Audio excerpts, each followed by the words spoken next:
in Taking Punk to the Masses, we have over 200 artifacts that relate to the story of Nirvana, and that last section in the gallery focuses on the In Utero time period, really from early 1993 until the time that Kurt Cobain dies in April of 94.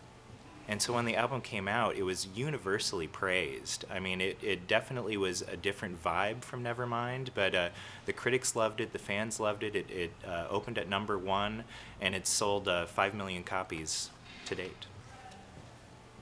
We have on display some iconic objects from the In Utero tour. We have the actual physical angels from that tour, and road boxes that the band used during that tour. And the way they're displayed in the gallery, the fans can actually touch the road box and get a little bit of Nirvana's mojo. We also have on display one of Kurt Cobain's main guitars that he played during the In Utero tour. It's a sonic blue Fender Mustang. Throughout the exhibition, there are a lot of very personal, candid snapshots, and these are some of my favorite pieces in the exhibition. And there's one particular snapshot where it shows the whole band, along with Steve Albini and Bob Weston, at Pachyderm Studios in Minnesota. And this is a very kind of candid shot of them in the recording space, which was a house in Minnesota, recording In Utero. And what I love about this is that it really shows, they're having a really good time in the photograph. There's a dog howling in the photograph.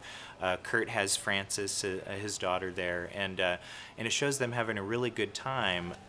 I have to say, I've worked with a lot of bands that were much less prepared for their sessions than Nirvana were. Nirvana were well rehearsed. They all knew the material. They had arrangement stuff all worked out. And they're all terrific players,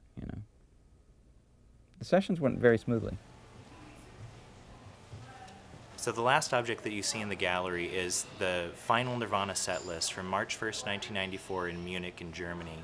And what is sad about this is they had a number of shows planned after that, but Kurt Cobain got very sick, had to cancel the tour, and this ends up being the final artifact that we have that represents Nirvana as a live band. This was our last tour. I found this.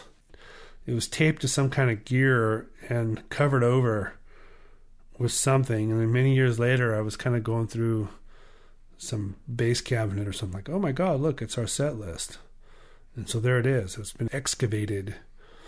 And that was our last set list. And see, we took a break and we did our encore. And that was our show at the end.